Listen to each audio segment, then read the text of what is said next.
सर्वव्यापी कुचिन्द्रोप स्वरूपाय परात्मने सोपलब्धे प्रसिद्धाय ज्ञानदात्मने नमः। प्रवचन सारणी ग्रंथ इसका वेद तत्व प्रज्ञापन महाअधिकार, उसमें ये सामान्य अधिकार और इसकी 114 नंबर की बहुत महत्वपूर्ण गाथा इस स्वाध्याय में है। देखो, पिछली गाथाओं में 111, 112, 113 इन गाथाओं में द्रव्य का पर्यायों की अपेक्षा से अन्यन्यपना और द्रव्य की अपेक्षा से अनन्यपना ये बताया गया। और द्रव्य के अनन्यपने को सत उत्पाद, ठीक है, और अन्यन्यपने को असत उत्पाद ऐसा कहा, ठीक है। अब यहाँ एक ही वस्तु में सत उत्पाद और असत उत्पाद, ये दो बातें एक वस्तु के संबंध में कैसे कही जा सकती हैं? वही वस्तु सतोत्पाद रूप है और वही वस्तु सतोत्पाद रूप, तो ये तो विरोध जैसा लगता है ना। इसलिए आचार्य देव ने ये कहा कि जब हम इसको नए से जानेंगे तो इसमें विरोध नहीं लगे। तो वो नए से कैसे जाना जाता है, उसकी पूरी चर्चा इसमें 114 नंबर की गाथा में आई है कि जब हम पर्यायों के काल में भी, वस्तु तो द्रव्य पर्यायात्मक है ना सदा का, ठीक है, तो पर्यायों को मुख्य न करके द्रव्य को ही मुख्य किया जाता है। अर्थात सभी पर्यायों में भेद नहीं देखा जाता है, अभेद को देखा जाता है। सभी पर्यायों में पर्याय तो भेद रूप में अलग अलग है, लेकिन सभी पर्यायों में भेद को न देख कर अभेद को देखा जाता है। तो वो द्रव्यार्थिक न्याय कहा जाता है, माने द्रव्यार्थिक न्याय से वो देखा जा सकता है, ठीक है। और पर्यायों के काल में ही पर्याय से तन्मयता के काल, द्रव्य पर्याय से तन्मय है ना, तो द्रव्य को पहले अनन्य देखा गया और पर्यायों में देखने पर द्रव्य को अन्य अन्य देखा जाता है। तो वो अन्य अन्य देखना, ये पर्यायार्थिक न्याय का कथन होता है। पर्यायार्थिक न्याय की दृष्टि होती है। तो दो दृष्टियां हो गई, एक द्रव्यार्थिक न्याय की दृष्टि, दूसरी पर्यायार्थिक न्याय की दृष्टि, ठीक है। और वस्तु सदा का द्रव्य पर्यायात्मक ही है। कोई पर्याय न्यारी हो और द्रव्य न्यारा हो ऐसा है नहीं, ऐसा शांति से समझना, ठीक है। अब इसमें कल अपन ने जो अंतिम इसका पैरा था 234 पेज पर, उसको अपन ने पढ़ा था ना। तो देखो, इसको अपन एक बार फिर पढ़ देते हैं, अंतिम पैरा जो टीका का है उसको, फिर अपन भावार्थ शुरू करेंगे। वहां एक आंख से देखा जाना, ये सामान्य कथन है। एक आंख से, वो आंख कौन सी है ये बात नहीं कही ना। एक आंख से देखा जाना वह एक देश अवलोकन है, ठीक है। और दोनों आंखों से देखा जाना वह सर्वावलोकन है। सब पूरा पूरा द्रव्य दिख रहा है। बोलो समझ में आया कि नहीं? इसलिए सर्वावलोकन में द्रव्य के अन्यत्व और अनन्यत्व विरोध को प्राप्त नहीं होते। समझ में आया ना? नए से तो ऐसा लगता है कि विरोध जैसा लगता है, लेकिन सर्वावलोकन में क्योंकि वहां तो दोनों भाव दिख रहे हैं ना, अन्यत्व भी दिख रहा है और अनन्यत्व भी दिख रहा है, ऐसा सर्वावलोकन। ठीक है, और सर्वावलोकन में माने क्या कि पर्यायों में द्रव्य और द्रव्य में पर्याय, यही बात आई थी ना। देखो अंतिम माने 6वीं लाइन से लेना इसको, पहले पैरा में। और जब उन द्रव्यार्थिक और पर्यायार्थिक दोनों आंखों को एक ही साथ खोलकर उनके द्वारा और इनके द्वारा द्रव्यार्थिक और पर्यायार्थिक चक्षुओं के द्वारा देखा जाता है, तब पर्यायों में रहने वाला जीव सामान्य और जीव सामान्य में रहने वाली पर्याय, ठीक है, पर्यायों में रहने वाला जीव सामान्य माने द्रव्य सामान्य है, समझ लो। जीव की जगह द्रव्य भी ऊपर लगा सकते हैं।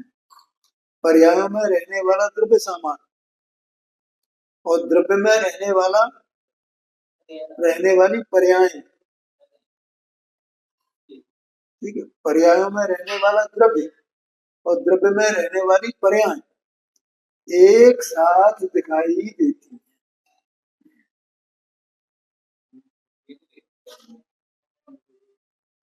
क्या कहा?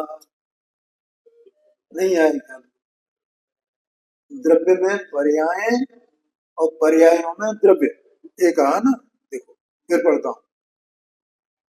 नारकपना, त्रेंचपना, मनुष्यपना, देवपना और सिद्धपना, इन पर्यायों में रहने वाला जीव सामान्य और जीव सामान्य में रहने वाले नारकपना, त्रियंचपना, मनुष्यपना, देवपना और सिद्धत्व पर्याय स्वरूप विशेष माने एक विशेष, सामान्य में विशेष और विशेष में सामान्य, क्योंकि पर्याय में विशेष है और द्रव्य है वह सामान्य है, तो पर्यायों में विशेष दिखाई दे और सामान्य विशेषों में सामान्य दिखाई दे और सामान्य में विशेष दिखाई दे, ये आशय। ठीक है, इसका नाम सर्वावलोकन है। इसी का नाम सर्वावलोकन है, सब दिख रहा है। अब यहाँ प्रश्न ये है कि अपने को कैसे दिखेगा? केवल ज्ञान में तो सब दिखेगा कि विशेषों में सामान्य है और सामान्य में विशेष है, तो वो आप समझ लो। यहाँ एक बात समझना बहुत जरूरी है, बहुत ही जरूरी है कि ये बात कह करके आचार्य देव ने वस्तु का स्वरूप कैसा बता दिया, द्रव्य पर्यायात्मक कैसा स्वरूप बताया कि मतलब पर्याय और द्रव्य कहीं अलग अलग है ही नहीं। जैसे सामान्य पर्यायों में डूबा हुआ है, जैसे पर्याय वो सामान्य में डूबी हुई है, सामान्य विशेषों में डूबा हुआ है, विशेष सामान्य में डूबे हुए हैं, एक में एक है। समझ में आया कि नहीं आया? अपने को अपन जब पर्याय की बात की जाती है तो अपने को ऐसा लगता है पर्याय नहीं आ रही, द्रव्य नहीं आ रहा। हाँ जी, बहुत गंभीर बात। मैंने एक बात बताने के लिए पास को नहीं है, नहीं तो वो समय साथ पढ़ करके बस वो पर्याय तो नहीं आ रही है, उत्तर तो नहीं आ रहा है। एक समय की पर्याय में राग होता है तो पूरे द्रव्य को राग मत समझ लें, द्रव्य तो शुद्ध है ना, द्रव्य में राग कैसे हो जाएगा?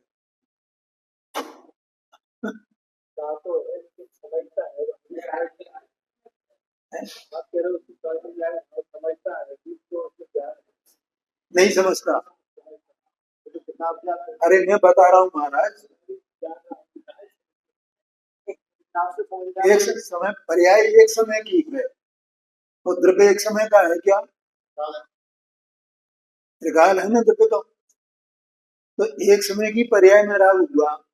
अब वो पर्याय और द्रव्य, जहाँ द्रव्य है वहीं तो पर्याय है ना, भले ही वो एक समय की पर्याय हो, वो द्रव्य उन पर्याय में है ना, उस पर्याय में है ना। जो पर्याय में है तो द्रव्य रागी हुआ कि नहीं हुआ? एक समय का, इससे क्या मतलब है?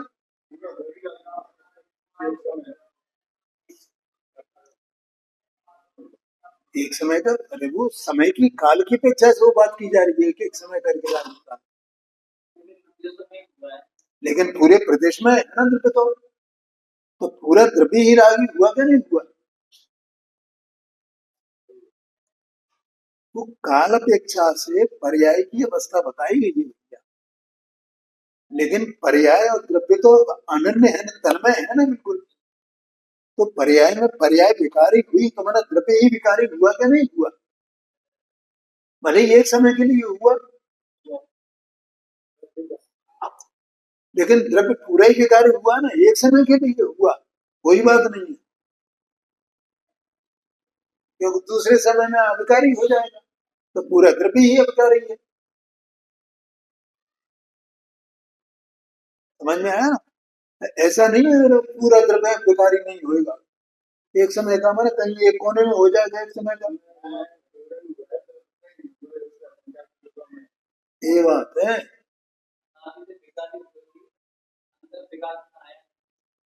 वो शुद्ध स्वभाव जो त्रिकाल है उसमें विकार नहीं आया है, ये बात ठीक है,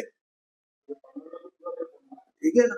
लेकिन यहाँ से तो वो द्रव्य विकारी ही है उस काल में, पूरा का पूरा द्रव्य विकारी है। समझ में? और ऐसा भी नहीं है कि विकार विकार पर द्रव्य में हो गया हुआ, तो पर्याय को तो हमने बिल्कुल परद्रव्य समझ लिया। क्या मान लिया? पर्याय परद्रव्य मान लिया, वस्तु को तो पर्याय परद्रव्य से रहित है ही वस्तु तो। हाँ, ये बात, वस्तु को पर्याय रहित मान लिया, ऐसा समझना। हाँ, ये बात, एक बात, जो पर्याय तो बिल्कुल अलग पड़ी हुई है, द्रव्य तो ये है ऐसा, द्रव्य तो शुद्ध ही है, द्रव्य तो शुद्ध ही है। ऐसा सारा जगत मान रहा है इस समय सार पढ़ पढ़। स्वभाव और वर्तमान पर्याय, उसकी जब अपन तुलना करेंगे तो वो पर्याय एक समय की है और स्वभाव त्रिकाल है, और विकार स्वभाव में आज तक आया नहीं है, तो ये कथन समय सार का है। ठीक है, लेकिन उससे कहीं पर्याय न्यारी और द्रव्य न्यारा ऐसा आशय उस समय सार का नहीं है, क्योंकि वहां अपन गंभीरता से पढ़े हैं तो वहां भी 87 नंबर की गाथा उसमें लिखा आचार्य देव ने, टीकाकार में, अमृतचंद्राचार्य स्वामी ने, कि जिस पर्याय रूप वस्तु परिणमी है तो उस परिणाम परिणाम से वो परिणामी तन्मय है कि नहीं है, ये वहां लिखा है उन्होंने। उसमें भी समय सार में भी ये बात लिखी है, परिणाम परिणामी अनन्य ही है, क्योंकि परिणाम का कर्ता कौन है? कर्ता का मदगार है ना वो, तो परिणाम का कर्ता द्रव्य है, द्रव्य नहीं किया है वो परिणाम, जैसा परिणाम हो उस परिणाम का कर्ता द्रव्य है। लेकिन जीव के परिणाम का कर्ता अन्य नहीं है, यह जीव किसी दूसरे के परिणाम को नहीं करता है। अपना परिणाम जैसा हो, विकारी हो अविकारी हो, तो उस काल में वो उससे तन्मय ही है। ऐसा विकारी परिणाम के बारे में भी लिखा है, क्योंकि वहां निमित्त निमित्त भाव की चर्चा है। तो कर्म के उदय के निमित्त में विकार होता है, लेकिन उस विकार का कर्ता कौन? जीव ही है। वो तो निमित्त है ना, तो निमित्त तो बाहर रह गया ना, जीव ही करता हुआ ना उसका। ये बात बताने के लिए वहां भी लिखा है।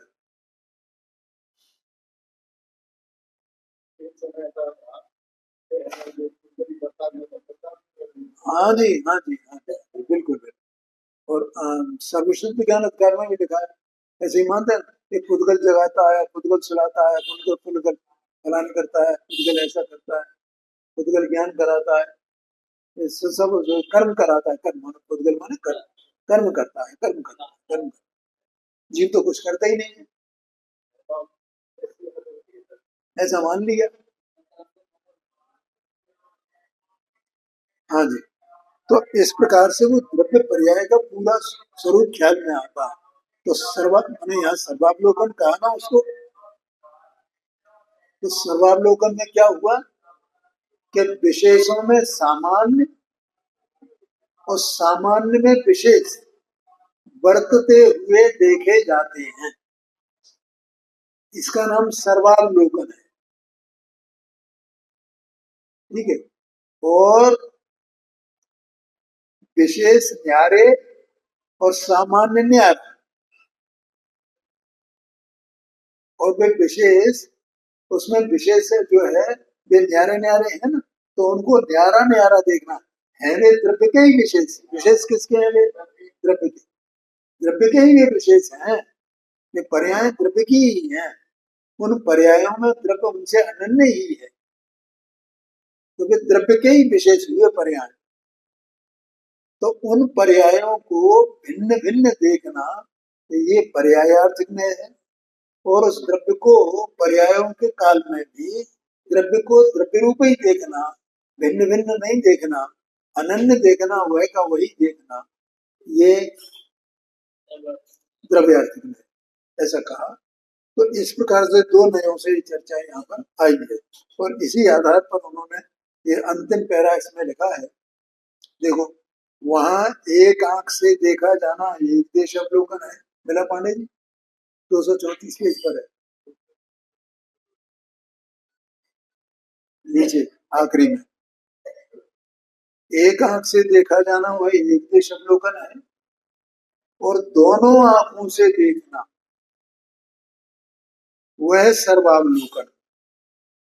ठीक है। फिर एक बात, सर्वावलोकन माने दोनों आंखों से देखना, माने पर्यायार्थिक आंख से और द्रव्यार्थिक आंख से, दोनों से देखना। और कैसा दिखाई दे उसमें कि विशेषों में सामान्य और सामान्य में विशेष। विशेष माने पर्याय, सामान्य माने द्रव्य। समझ में आया कि नहीं आया? विशेषों में सामान्य और सामान्य में विशेष।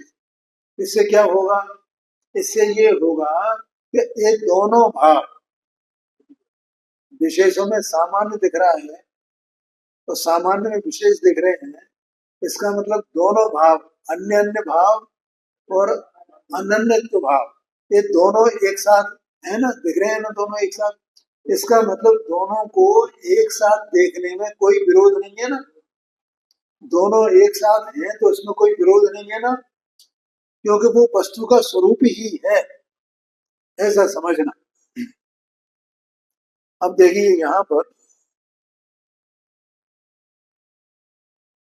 भावार्थ आता है। प्रत्येक द्रव्य सामान्य विशेषात्मक है। प्रत्येक द्रव्य कैसा है? सामान्य विशेषात्मक है। इसलिए प्रत्येक द्रव्य वह का वही भी रहता है और बदलता भी है।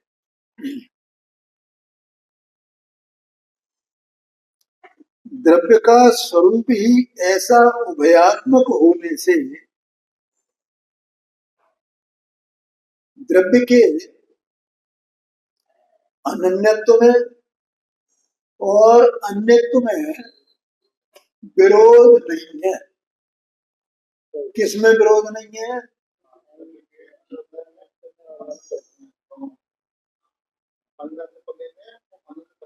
हाँ जी, किसका?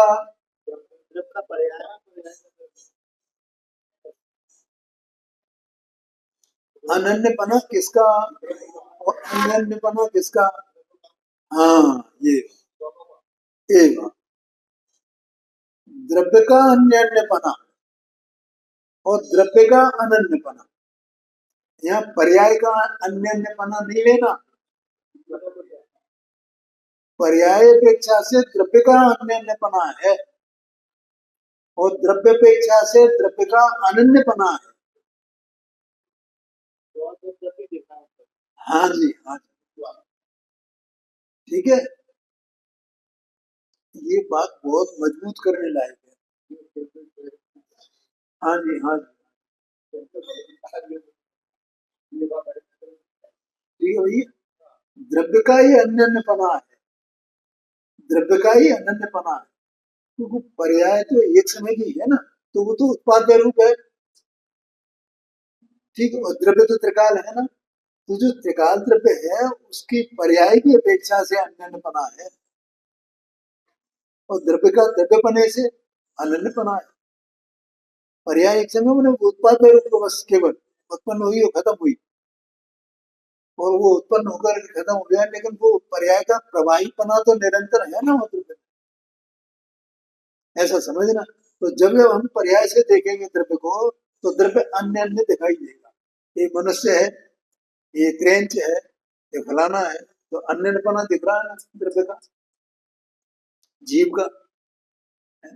और एक ही जीव, कोई भामंडल बन गया, कोई कुंडल मंडित बन गया और उससे पहले कुछ कहीं और होगा वो, तो ये अन्यपना हो गया ना पर्यायों का। समझ में आया ना? लेकिन वो द्रव्य का ही अन्यपना है ना, वही द्रव्य पहले कुंडल मंडित था, वही द्रव्य बाद में भामंडल हो गया। ऐसा है ना? ऐसे ही अपन कितने ही प्रतिमान योग के दृष्टांत लें तो उसमें वो सब बातें पता चलेंगी ना।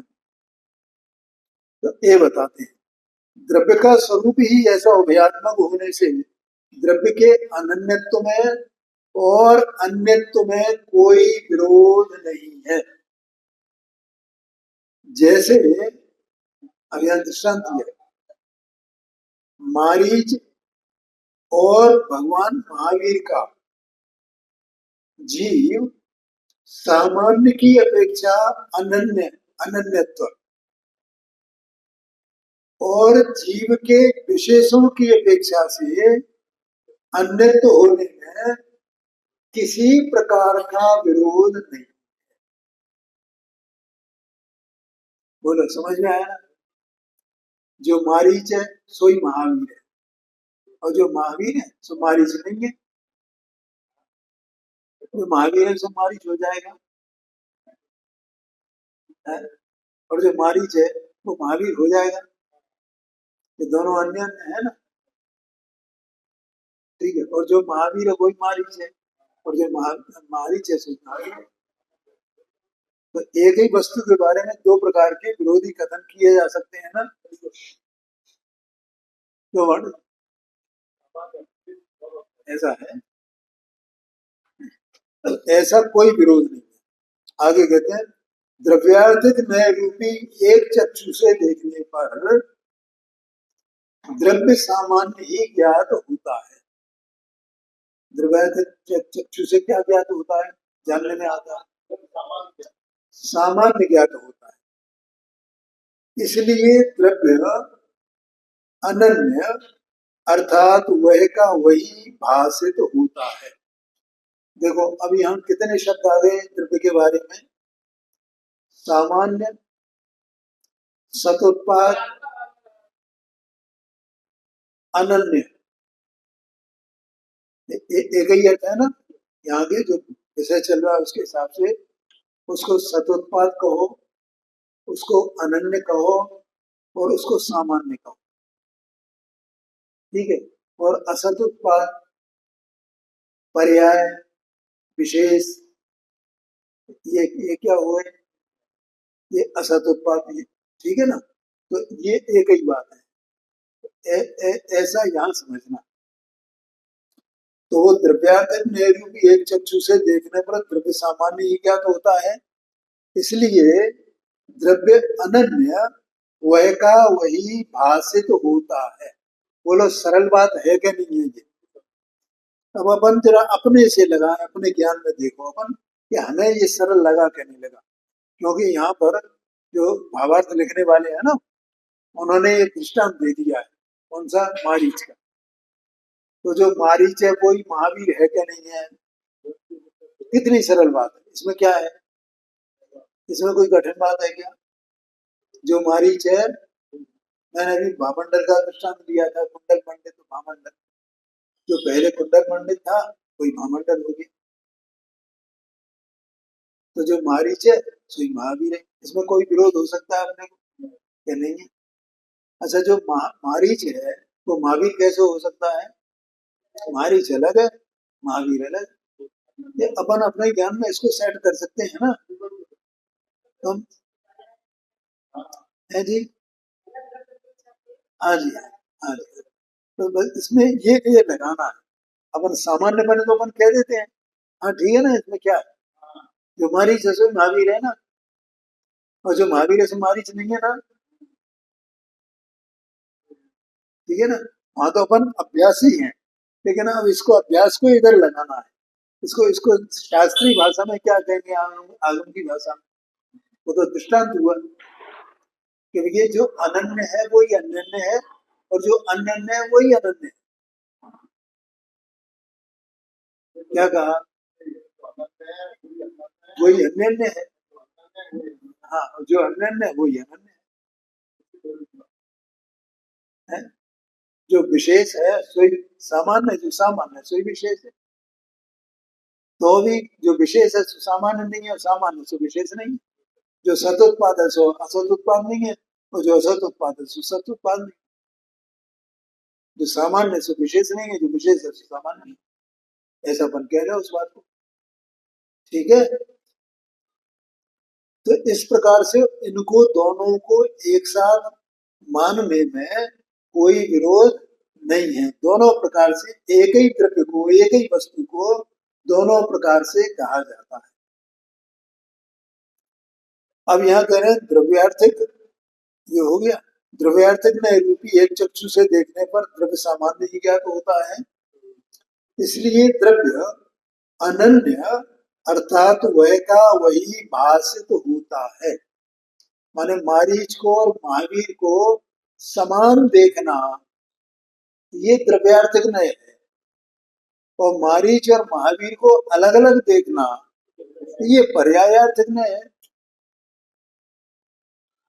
और पर्यायार्थिक नय रूपी दूसरी एक चक्षु से देखने पर, एक माने दूसरी बंद है, ठीक है, द्रव्य के पर्याय रूप विशेष ज्ञात होते हैं। द्रव्य के पर्याय रूप विशेष ज्ञात होते हैं, भिन्न भिन्न दशाएं ज्ञात होती हैं। इसलिए द्रव्य अन्य अन्य भाषित तो होता है। ठीक है भैया। दोनों नए रूपी दोनों चक्षुओं से देखने पर दोनों दोनों आंखें खोलती। पहले क्या था, एक आंख को बंद किया दूसरी खोली। मैंने जब हमने महावीर और मारीच को एक ही जाना, ठीक है, तो हमारी पर्यायार्थिक नय की आंख बंद है, द्रव्यार्थिक नय की खुली है, क्योंकि हम उसमें देख ही नहीं रहे उनको अलग अलग। हम तो एक ही देख रहे हैं, एक बार में एक ही दिखेगा ना। चाहे तो अलग अलग देख लो, चाहे एक देख लो, तो एक ही देख रहे हैं। महावीर और मारीच एक ही। ठीक है पांडे जी। तो ये एक चक्षु खुली है, कौन सी? द्रव्यार्थिक नय। और हमें महावीर और मारीच दोनों अलग अलग न्यारे न्यारे दिख रहे हैं, तो वो बंद हो गई और ये पहली वाली खुली है। पर्यायार्थिक नीति खुल गई और वो बंद हुई दूसरी बार। हाँ जी। अब दोनों ने रूपी दोनों चक्षुओं से एक साथ देखने पर दोनों खुल गई साथ। द्रव्य सामान्य और द्रव्य के विशेष दोनों ज्ञात होते हैं। देखो जैसे महावीर और मारीच का अपन ने यहाँ दृष्टांत जो दिया गया है उसके हिसाब से अपन ने थोड़ा उसकी चर्चा की ना, तो अब हमें ये बिल्कुल सेट हो गया ना हमारे ज्ञान में। क्या सेट हो गया कि जो महावीर है सोई मारीच है और जो मारीच है सोई महावीर है, ऐसा भी है। और जो महावीर है सो मारीच नहीं है और जो मारीच है सो महावीर नहीं है, ऐसा भी है। ये दोनों बात अपने ज्ञान में सिद्ध हो गई ना।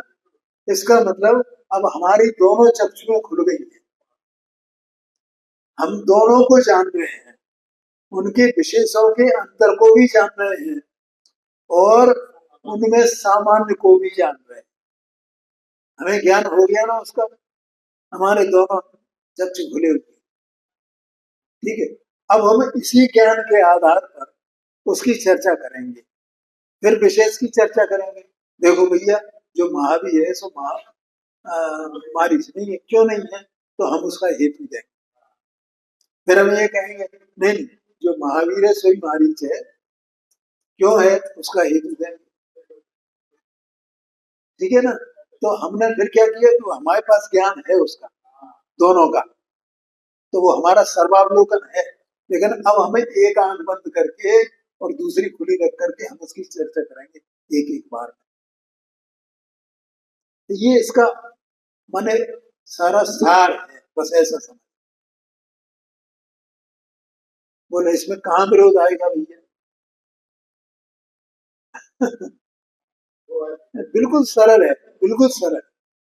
ऐसा हमें द्रव्य का स्वरूप ऐसे ही जानना है, पर्यायों में भिन्न भिन्न जानना है, द्रव्य सामान्य में अनन्य जानना है।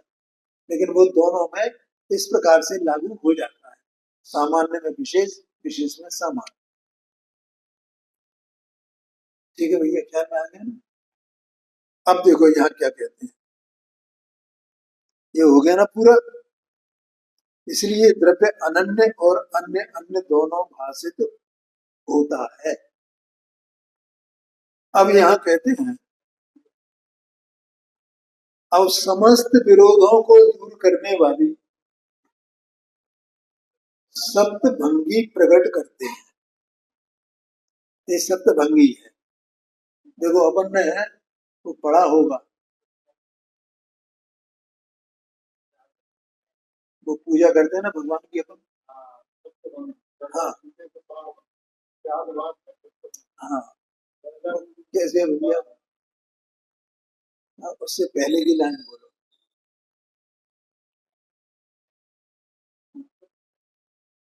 दश अष्ट महाभाषा समेत लघु भाषा सात शतक सुचेत सो स्याद वादमय सप्तभंग गणधर बूढ़े बारह सो। माने इतनी इतनी भाषाओं में भगवान की भाषा तो एक है, ओंकार ध्वनि, और उसका जो सार निकलता है वो कितना, सो दश अष्ट महाभाषा, बड़ी भाषाएं तो 18 है और लघु भाषाएं कितनी है, 700 है।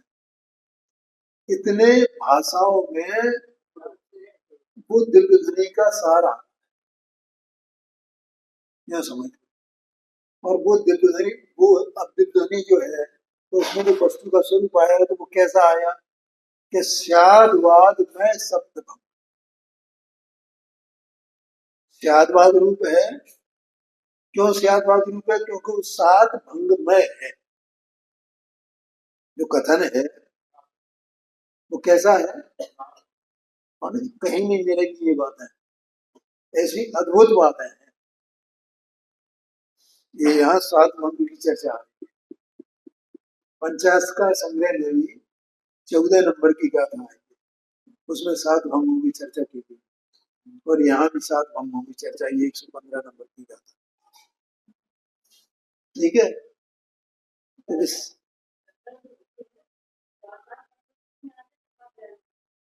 क्या बोला?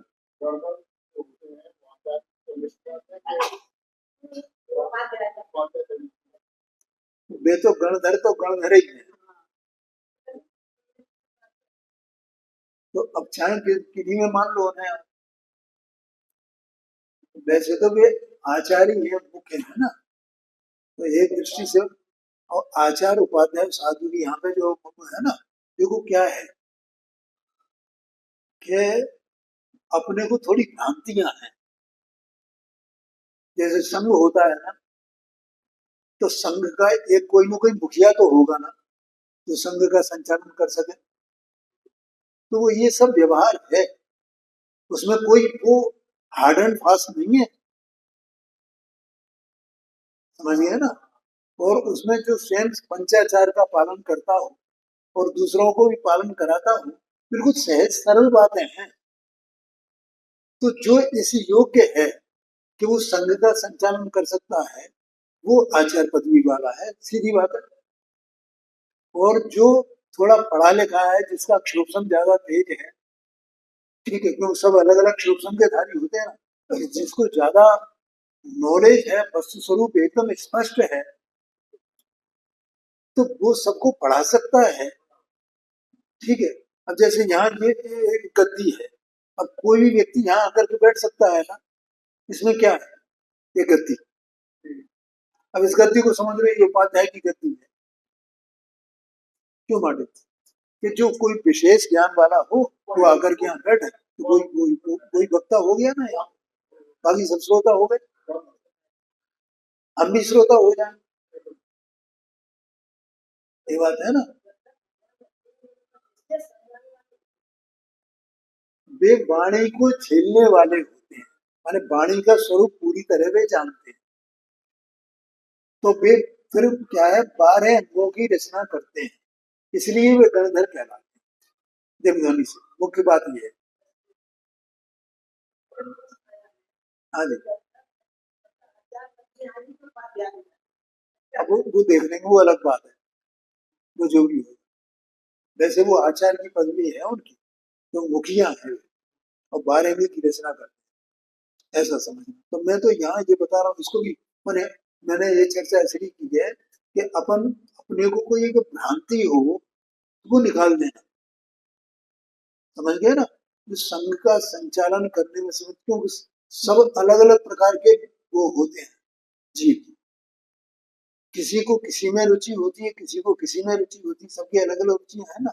लेकिन वहां पर कोई भेद नहीं है वास्तव में देखा जाए तो। क्योंकि ऐसा कहा भी जाता है, सामान्य बने तो सभी साधु है ना। और व्यवहार तौर पर भी जो आचार्य हैं, वे भी 28 मूल गुण का पालन करते हैं कि नहीं करते हैं। और जो सामान्य साधु हैं, वे भी 10 धर्म का पालन करते हैं कि नहीं करते हैं। जबकि 28 मूल गुणों में 10 धर्मों का नाम नहीं आता है, 12 तपों का नाम नहीं आता है। लेकिन वे 12 तप का आचरण करते हैं कि नहीं करते हैं, 10 धर्मों का पालन करते हैं कि नहीं करते हैं, माने वो 10 धर्म उनको है कि नहीं प्रकट। अगर वे नहीं हुए तो इसलिए जो साधु हैं वे भी आचार्य हैं, और जो आचार्य हैं वे भी साधु हैं। बस बस केवल इतनी सी बात है भाई, कि उनकी रुचि है, उनकी विशेषता है कुछ ऐसा, इसलिए उनको, कि भाई इनके परिणाम एक अलग प्रकार के, विशेष प्रकार के हैं, और सब लोग इनके प्रति श्रद्धा रखते हैं, इनकी बात मानते हैं, इसलिए उनको नियुक्त कर दिए आचार्य पर। ऐसा होता है। और वहां कोई सब किसकी साधना कर रहे हैं, वितरकता की साधना है ना, तो वहां आपस में कोई खेचतान तो नहीं है ना। अगर वो खेचतान हो तो क्या साधना का की है, तो खेचतान की साधना हो गई, वितरक भाव की साधना कहाँ हुई। इसलिए भैया उस स्वरूप को समझना, उसकी महिमा करना, ये खेचतान वाली कोई बात नहीं है। ये कोई कौन होता है आचार्य, कौन होता है। हाँ जी, हाँ जी, उसकी वजह से सर्वज्ञता कैसे आई, ये बात है। खैर, तो क्या अपन चर्चा कर रहे थे यहाँ से। हाँ, सत्य भंग। तो हाँ 12 ऐसा था ना। सो स्याद बाद में सप्तभंग गणधर थे 12 सो, माने वो जो तो गणधरों में जो 12 अंगों की रचना की है वो सब स्यादवाद में है और सप्तभंग में है। 7 भंग उसमें गर्भित है। ठीक है, तो ये 7 भंग काय के लिए बताए गए हैं कि वस्तु अनेकांतात्मक है। जैसे द्रव्य पर्यायात्मक कही गई है वस्तु, वही द्रव्य है कोई पर्याय है। जो पर्याय है सोई द्रव्य है, जो द्रव्य है सोई पर्याय है। पर्याय द्रव्य में कोई भेद ही नहीं है। द्रव्य पर्याय में, पर्याय द्रव्य में। ठीक है, लेकिन फिर भी लक्षण से पर्याय न्यारी है तो द्रव्य न्यारा है। लक्षण से, परिभाषा से, लेकिन फिजिकली में न्यारे न्यारे नहीं है। क्या कहा? तो एक ही वस्तु की अवस्था है, एक ही वस्तु है, एक ही वस्तु है, ऐसा समझना। तो ऐसे ही वस्तु में और अनेक धर्म है। ठीक है, और वे विरोधी जैसे लड़ते हैं। जैसे नित्य नित्य, ये तो हो गया पर्याय, द्रव्य द्रव्य और पर्याय, नित्य नित्य, विकल्प अविकल्प, ऐसे इसमें 47 में बताए जाएंगे ना आगे। तो ऐसे अनंत धर्मात्मक वस्तु है। तो वो अनंत धर्मात्मक वस्तु होने पर भी, जैसे यहाँ पर सामान्य में और विशेष के दोनों के वस्तु में रहने पर भी उनमें कोई विरोध नहीं है, उसी प्रकार से वे अनंत धर्मों का एक साथ रहने में भी कोई विरोध नहीं है। उस बात को यहाँ सप्तभंगी द्वारा बताते हैं, ऐसा कहते हैं, इसलिए ये लिखा है। अब समस्त विरोधों को दूर करने वाली सप्तभंगी प्रकट करते हैं। समझ में आया? अब देखो अपन इसको पढ़ते हैं। 115 नंबर की गाथा इसी पेज पर है। अत्यत्य अत्यत्य अवध अवतब्बमिति गुणो तत्पम पच्चायेन दुखेन वि तदुभय मादिनट मादिठमन्नम्बा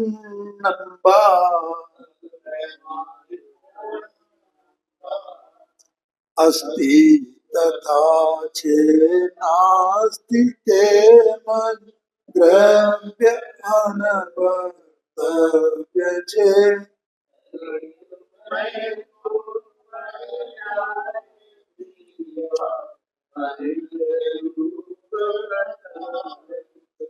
हाँ जी, क्या कहते हैं अर्थ है इसका? द्रव्य किसी पर्याय से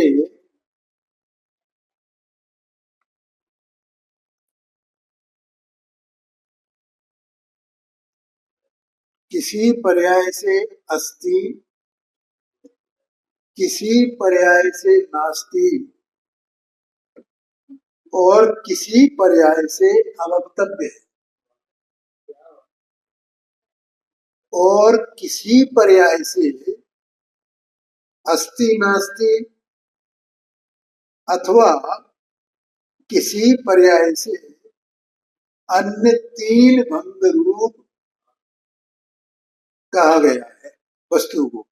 ऐसे ही है ना, द्रव्य द्रव्य आया है, द्रव्य कहोगे वस्तु को की बात है।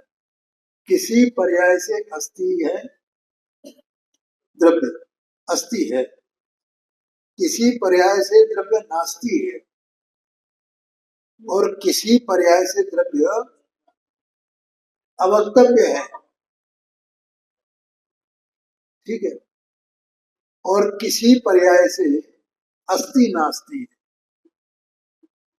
अथवा किसी पर्याय से अन्य 3 भंग रूप है। अन्य 3 भंग माने अस्ति अवक्तव्य, नास्ति अवक्तव्य और अस्ति नास्ति अवक्तव्य, ये 3 भंग ये कहे जाते हैं। ठीक है, देखो अब अस्ति नाम मान वस्तु है, इसका मतलब वस्तु अस्ति, वस्तु नहीं है। ए नास्ति, वस्तु कही नहीं जा सकती है, ये अवक्तव्य। वस्तु है भी और नहीं भी है, ये अस्ति नास्ति। और वस्तु है और कहीं नहीं जा सकती, वस्तु नहीं है और कहीं नहीं जा सकती, वस्तु है और नहीं कहीं जा सकती।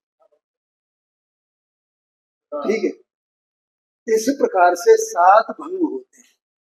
अब इस 7 भंग की चर्चा अपन, समय हो गया है तो अपन कल करेंगे, टीका से चर्चा।